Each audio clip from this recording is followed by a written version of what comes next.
Hello and welcome back to one of my videos. I do apologise, I know it's been a very long time since the last time I uploaded one. I've been grinding the tiers, managed to get quite a few tier 10s unlocked now, so hopefully get some decent games together soon. I tend to only really play during the weekends now, and as you might know, the weekends can be a struggle for the win rate, a struggle for your sanity. But like I say, I have ground some tier 10s and I'm really enjoying playing them at the moment. I've been enjoying playing through a lot of the missions lately as well. So I brought you here a game that I just had actually today. It's a really enjoyable game in the Essex, a bit of a nail biter. Couple of issues in the game. I don't know what's been going on lately, but I found that I really struggle to get the strafe out of fighter lock to actually work. I don't know if any of you guys have experienced this as well. Let me know in the comments if you're finding it too, or if there's any known way of getting out of it. Because it's very frustrating. There were at least 2 opportunities in this video that you'll see that I could have used it, that I tried to use it, that I was set up to use it, that I know it's able to use it, but it didn't work. So a bit frustrating. So we're up against a Taiho, pretty decent player. And I'm thinking early on, if I can lock up this fighter unit here, I actually now try to strafe out and take the other fighters down. I'm sitting there doing it, I'm clicking it, I'm pressing it, and nothing happened at all. So frustratingly, he takes me down a fair bit with his strafe, and I'm now stuck. My friendly Fletcher, you can see there, is using defensive AA, but I've already lost this fight, and that's really frustrating due to Wargaming's cock up there. Thanks ever so much for that. I'm trying to spot out. And as you can see, I run the triple dive bomber, torpedo bomber, and single fighter loadout for the Essex. I find it's the most successful I've used so far.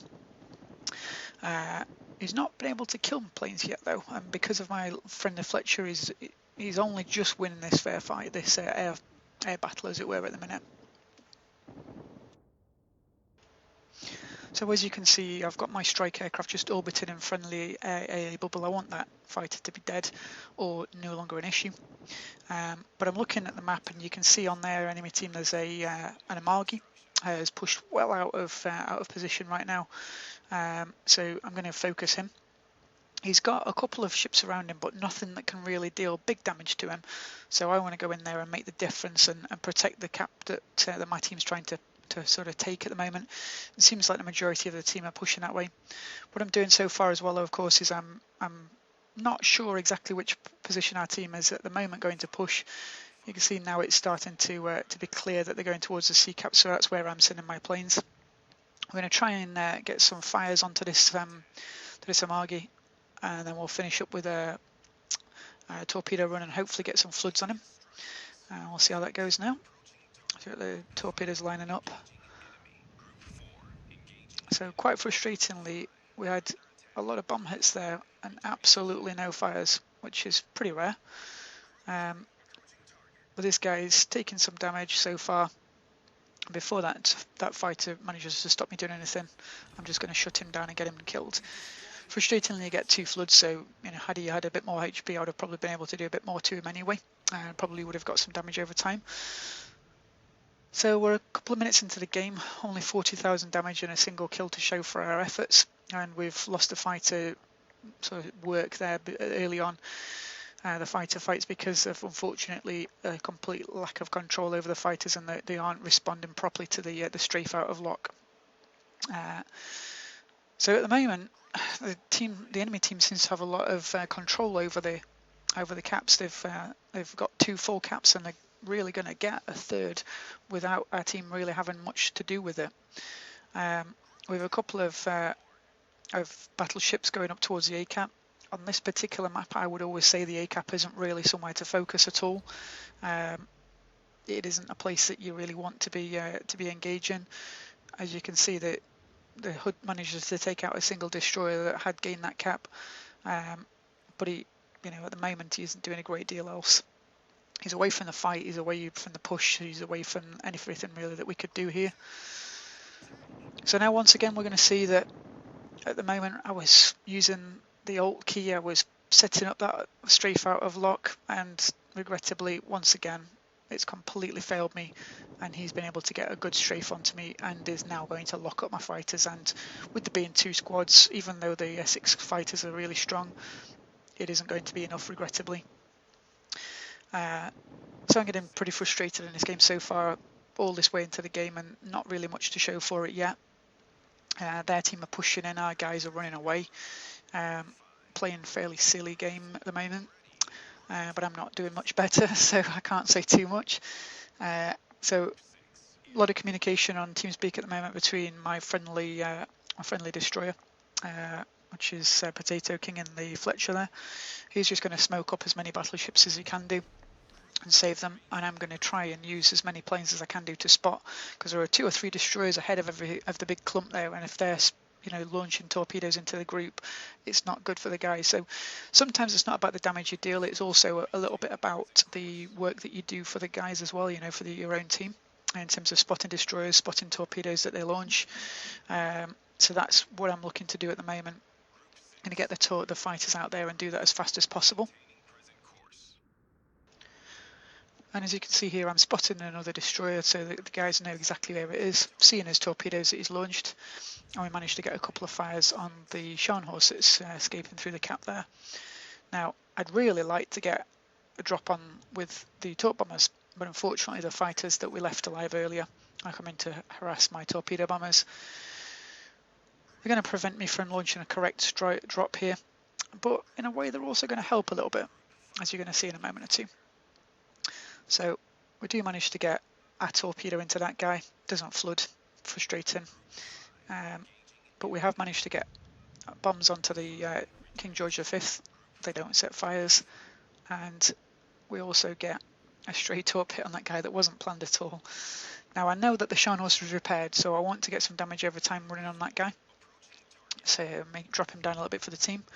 And we drop a weird looking drop there really, but it does manage to get a fire on a ship that's already used as repair, so that's useful. Keep an eye on that King George V. He's going to feature shortly as well in some more damage that we're going to get out. Now, remember we talked about this hood earlier. He's pushed the cap, we've secured the cap, that's great. The Scharnhorst, I'm checking what he's actually doing because he's not looking at this York at all. And the hood was taken out by our York, which is not great play at all. Appreciate him taking a cap, I guess, but I think he could have done a lot more if he hadn't YOLO'd off to a cap on his own. That's not a fantastic use of that ship at all, really. So you can see a lot of our guys are dying to torpedoes that I spotted some time ago, so very frustrating, really. And you can see that the enemy team has got a favourable position at this stage. Not a lot of our guys are able to engage that King George V there that's in the cap. A lot of them are focusing on ships right at the distance. Not so good, really. I am pleased to see, though, to be fair, that all of our guys are in the cap. At least they're pushing caps. That's something you don't often see.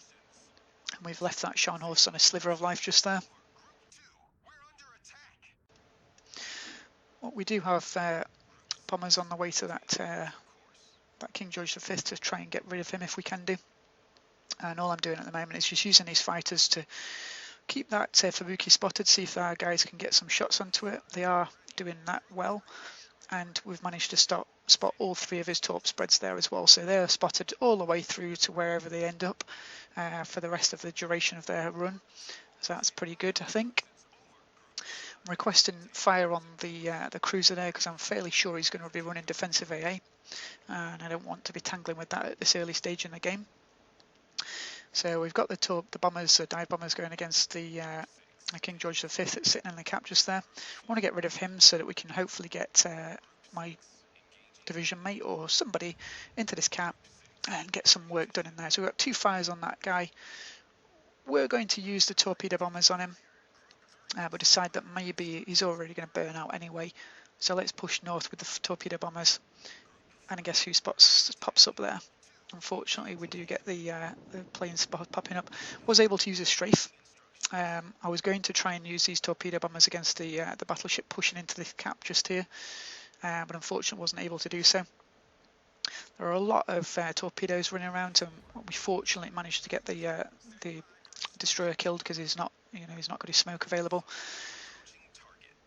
But regrettably, the torpedo bombers are not going to do a great deal against this battleship here. I was forced to do a widespread drop because they were being engaged by fighters all the time.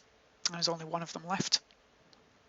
But we do have the bombers, and fortunately it seems like the enemy carrier is not really watching what he's doing. He's managed to get a good strafe there, but he isn't watching all of them. And we do manage to get 2 fires on that guy, which is nice. So in the meantime, I've seen that the King George V has died. Been able to pick that kill up in all the excitement. But these fighters are causing me a major problem right now.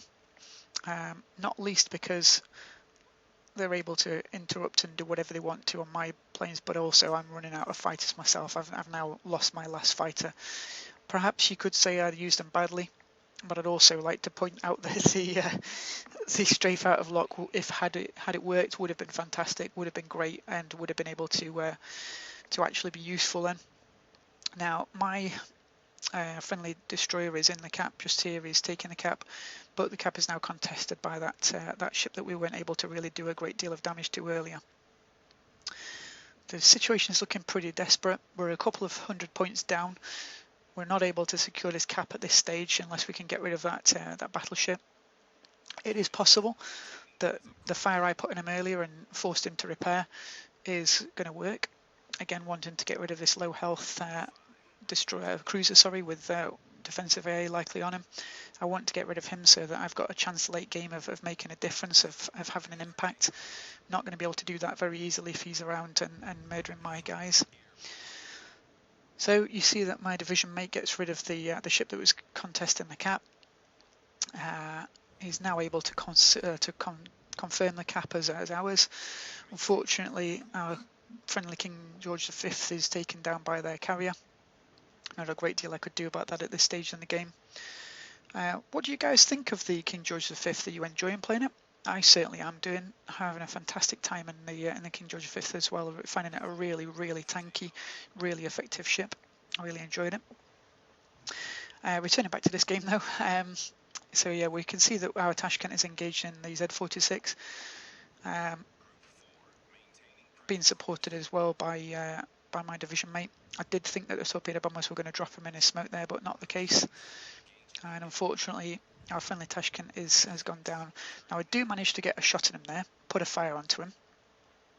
We do for a second or two spot that they, for some reason, have a Gneisenau sat up in the top corner of the map, not really sure.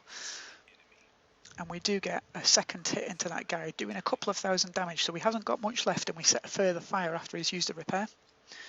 Now, it seems that damage is still ticking. You can see in the top corner, still increasing. So he's going to die to our fire, hopefully. But we do find that Potato King has also got a fire on him and managed to kill him with that.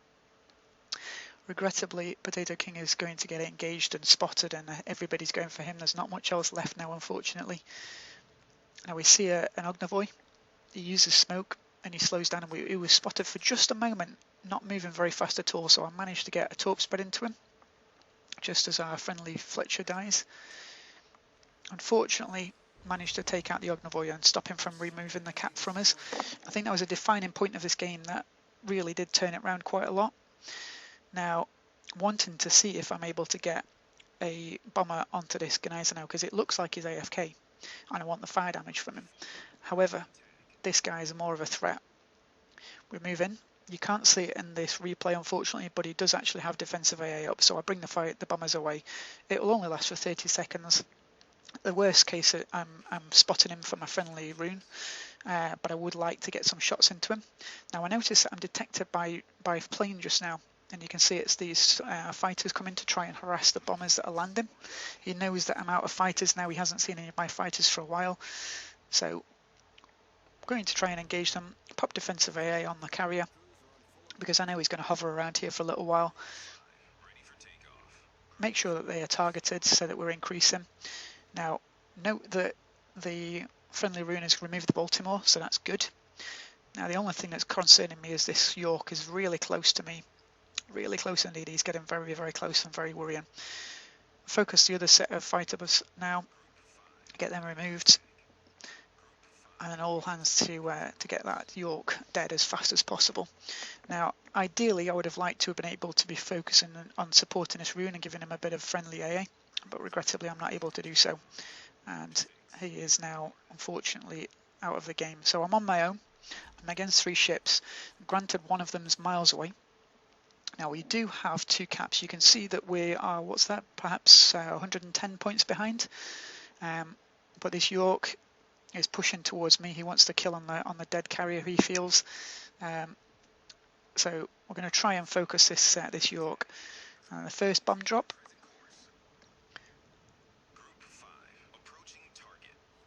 Fantastic. We didn't actually do any damage at all. We merely knocked out 3 modules. Now, at this point, I didn't really notice what I'd actually done. You'll see in a moment or two, though. Get a second bomb drop. Do a bit of damage. That's not as good as it could have been. But what I didn't notice is I've actually knocked his engine out. And I noticed it just as I was about to drop this torpedo drop. Fortunately noticed it. Had I not realised, had I only got a single torp into him, I think the game outcome would have been very, very different. So you can see I'm being attacked by their carrier. They've dropped bombs on me. We're focusing those bombers with the last bit of defensive AA. Just want to get them done as quickly as we can. Cool guys don't look at explosions. So we see the York gets killed there from torpedoes because his engine was dead. Now all I need to do at this stage, given the points that we have and the enemy team have, is simply survive. If I can survive this game, then we will win. And there's not a great deal that the enemy can do about it. Where the enemy Taiho was positioned last spotted was just in the A cap. Now he could possibly go into the B cap and cap that. If he does that in the next few seconds with 2.5 minutes to go, the chances are that we'll lose the game. If he doesn't get there soon, and if he doesn't kill me with these torpedo bombers, and bear in mind he's got to cause a fire and cause flooding to me very quickly and cause the damage over time. If he can do that, there's a good chance that he'll be able to win. So what you see me doing here is turning into the torpedo bombers that are about to drop me. I'm focusing only the torpedo bombers. I'm not too worried about the bombers, but I don't want the floods on me over time. So you can see I've taken out quite a lot of the group of the fighter or torpedo bomber group there. He's only going to be able to launch 1 torpedo. If I flood, I'm in trouble. I'm focusing the other torpedo bomber group now. Unfortunately, I didn't flood and we kill the last fighter. Or the last torpedo bomber, I should say. So I use my repair party at this stage. I'm now vulnerable to any sort of damage over time for the next 1 minute, 52 seconds at this point. So potentially I'm in trouble if I get a fire at this stage. Now, at this point I could go for the enemy carrier, but because I know he's got his defensive AA and it's highly likely to be on cooldown, it's really no use to me whatsoever in going for it. All I'm going to do is lose planes, lose bombers, and I'm not going to kill him.